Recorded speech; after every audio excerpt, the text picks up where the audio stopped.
Shalom a todos e bem-vindos ao canal Ouça a Torá. Vamos continuar a narração do Pirkei Avot.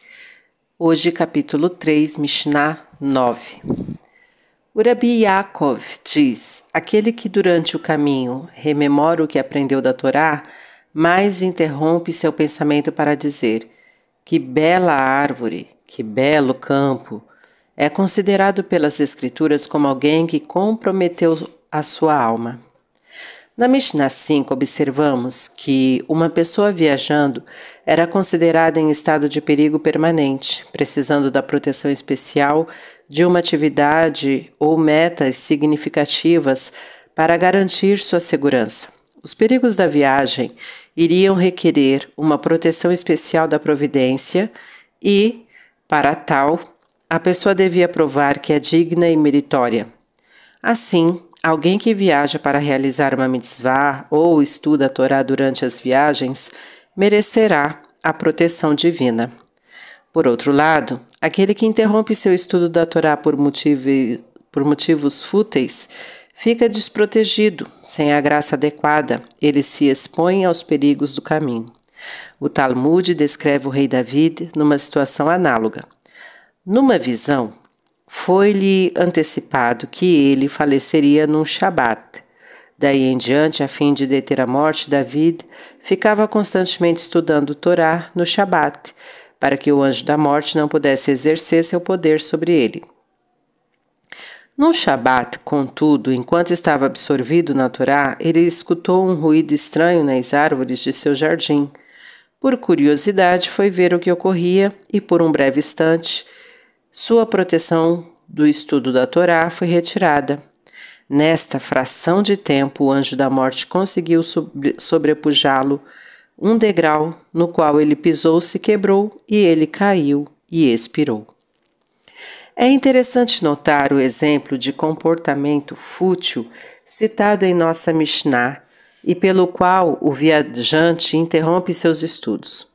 Ela destaca as exclamações: que bela árvore! Que belo campo! Acaso tais pensamentos não são elementos importantes no sentimento religioso? Admirar as belezas da natureza e exaltar as maravilhas da criação não seria uma forma de louvor e agradecimento ao Criador? Entretanto, essa distração de um pensamento sagrado e a interrupção no estudo da Torá é considerado um desvio sério, pois o momento e o lugar para a apreciação e o deleite estéticos foram os mais inadequados. Além disso, existe outro aspecto a enfatizar aqui. As exclamações de arroubo mencionadas foram produzidas não como parte de uma expressão religiosa, mas como uma interrupção do estudo da Torá e em contraste e oposição a ele. Basicamente, o judaísmo quer que desfrutemos da vida neste mundo e experimentemos os prazeres surgidos da contemplação das belezas naturais. Mas muitos de nós apreciamos a natureza como algo separado de um contexto maior e deixamos de enxergar na grande beleza, maravilha e mistério da natureza a mão do Criador e Senhor do Universo. O Hafetz Haim ilustra este pensamento com a seguinte parábola. Certa vez, um camponês viajou desde uma pequena aldeia para ver a cidade grande e ficou impressionado com a rapidez com que o corpo de bombeiros mandava seus carros cada vez que ocorria um incêndio. Depois de observar bastante, notou um grande aro de metal na praça pública, o qual, assim que golpeado, parecia provocar o surgimento imediato, como por encanto, dos carros de bombeiros. Ele decidiu comprar o aro e instalá-lo na sua cidade. Você pode imaginar a sua decepção quando a casa de seu vizinho pegou fogo e ele correu até o aro, golpeou-o com toda a força e nenhum bombeiro apareceu? O pobre camponês não se deu conta de que o aro de metal era o último de uma longa série de passos que implicavam toda uma organização e equipamentos. Ter só a última fase do processo, separada de tudo que deve precedê-la, provoca resultados ridículos. O mesmo ocorre com a natureza. O fenômeno físico que experimentamos é o resultado palpável de uma organização infinita, uma inteligência universal de criação, um propósito divino e um processo em meio ao qual vivemos. Deter-se diante dos fenômenos para contemplar a natureza como tal e se recusar a ver o que há por trás dela é pôr-se na posição daquele ingênuo e iludido camponês. Para o salmista, a ligação e a ideia subjacente estava clara. Os céus proclamam a glória de Deus, e o firmamento anuncia a obra de suas mãos. Quão inumeráveis são as tuas obras, ó Eterno! Com sabedoria as fizeste. A terra está cheia de tuas criações. Kinyaneha. Esta última palavra hebraica significa literalmente tuas aquisições. Um sábio interpretou-a como significando as formas em que tu podes ser adquirido, pois o universo está cheio de formas e meios pelos quais podemos adquirir uma visão interior, consciência e conhecimento de Deus, o que ensina em essência a nossa Mishnah. A pessoa que interrompe seu estudo introduz uma cunha de separação entre o conhecimento de Deus, derivado da revelação, e o conhecimento do mundo que temos a partir de uma natureza confusa. Comprometeu a sua alma, pois se afastou do estudo da palavra de Deus, a lei divina, para estudar somente a natureza. Mas a alma do homem, seu espírito vital, é, por si só, uma ponte entre o mundo espiritual e o mundo material, da realidade concreta. O homem é um microcosmo de interação entre os mundos espiritual e físico. Nele devem coexistir o conhecimento de ambos e uma consciência da relação entre eles. A pessoa que rejeita o mundo do espírito e religião divinos insiste em que este não passa de um mundo físico, cujos fenômenos físicos constituem toda a realidade e não existe uma dimensão mais profunda, ela peca contra toda evidência de sua própria alma e contradiz o testemunho inerente às profundidades de seu ser e latente nela. Shakespeare viu claramente a relação entre a natureza e o divino quando observou que o homem acha línguas nas árvores, livros nas correntes de água, sermões nas pedras. Um aforismo talmúdico expressa que a pessoa que repassa seu estudo da Torá 100 vezes não pode se comparar àquela que o repassa 101 vezes. Mea peamim ve'had. Mas na redação hebraica parece haver uma discrepância gramatical no texto. A palavra pa'an, vez cujo plural é peamim, é do gênero feminino, enquanto errad é masculino. Isto poderia sugerir que errad se refere a Deus, como no Shema, escuta Israel. O Eterno é nosso Deus, o Eterno é um, errad. Neste caso, o Talmud nos diz que você não pode comparar a pessoa que repassa a Torá muitas vezes com aquela que repassa seus estudos e os mescla com uma consciência do Eterno. O conhecimento de Deus deve estar no cerne de todos os nossos estudos e pensamentos, exames e reflexões, sejam eles seculares ou religiosos. Nos Salmos se afirma: bem-aventurados aqueles cujo caminho é perfeito e que caminham conforme a lei do Eterno. Para onde quer que caminhemos, devemos entronizar o Todo-Poderoso como pedra angular dos nossos pensamentos. Se, seguindo o nosso caminho, abandonamos o nosso pensamento da Torá para contemplar a beleza da natureza, traímos os nossos compromissos com a Torá. Sabemos que o Rabi Yaakov era neto de Elisha ben Abuiá, o grande erudito que se tornou herege, e ficou conhecido como Aher, o estrangeiro ou o outro.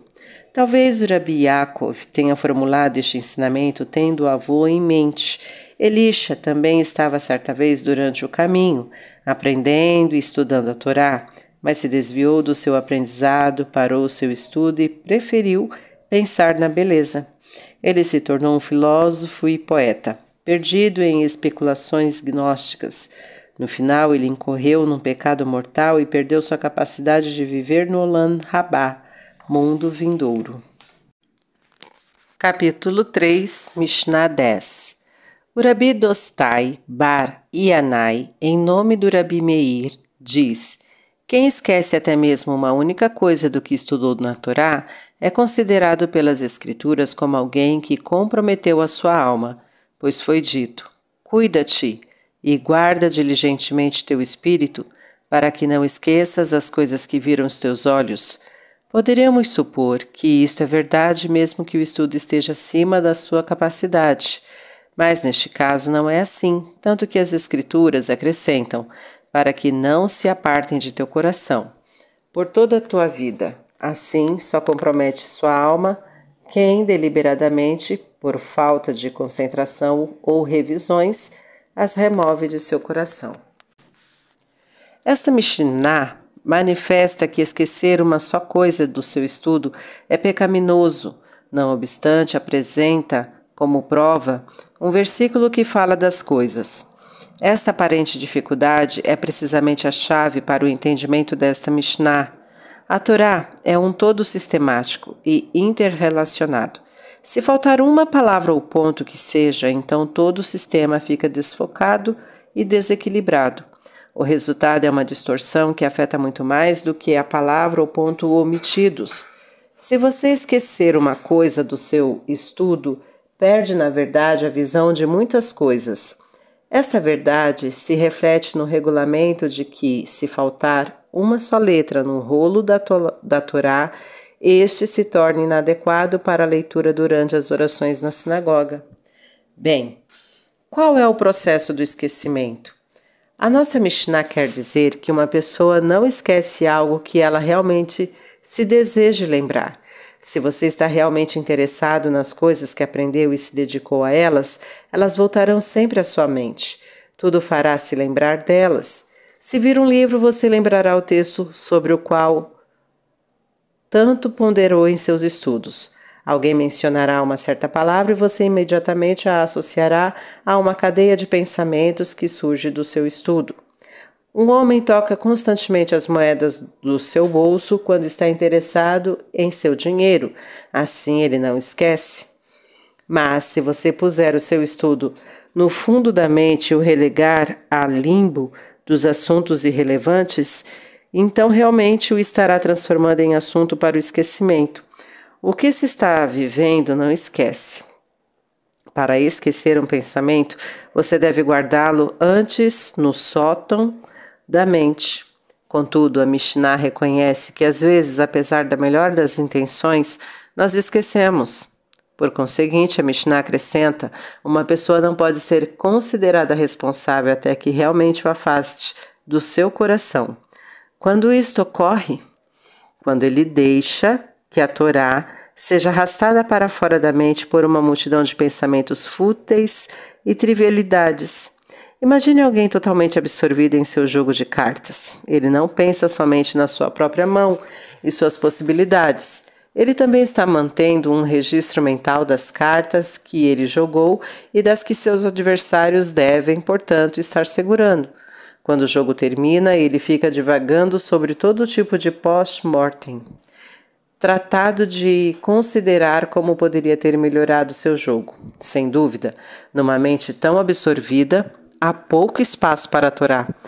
Ou consideremos o ávido fã de beisebol, para quem o jogo não é apenas uma diversão saudável, mas uma ocupação absorvente que o envolve em cálculos mágicos e exige a memorização da média de voleios e registro de lançamento de cada lançador, e as probabilidades de seu time ganhar a flâmula, além de uma análise detalhada de como cada jogador deveria ter sido jogado, como cada jogo deveria ter sido jogado. Sobra espaço para uma porção, mesmo que pequena, da Torá no coração de uma pessoa assim? A nossa atenção e capacidade mental são, em última análise, limitadas. Quando a trivialidade se apossa de nós, os ensinamentos ancestrais de Hillel e Shammai com certeza desaparecem. Aquele que deliberadamente substitui por 1001 necessidades inúteis os princípios da lei e do saber judaico, sem dúvida, incorre numa culpa que irá lhe custar a própria alma. Vamos continuar em outro momento. Tá gostando do conteúdo do canal? Então curta, comenta, compartilha. Se ainda não é inscrito, se inscreve, ativa o sininho e fica por dentro das novidades. Shalom a todos!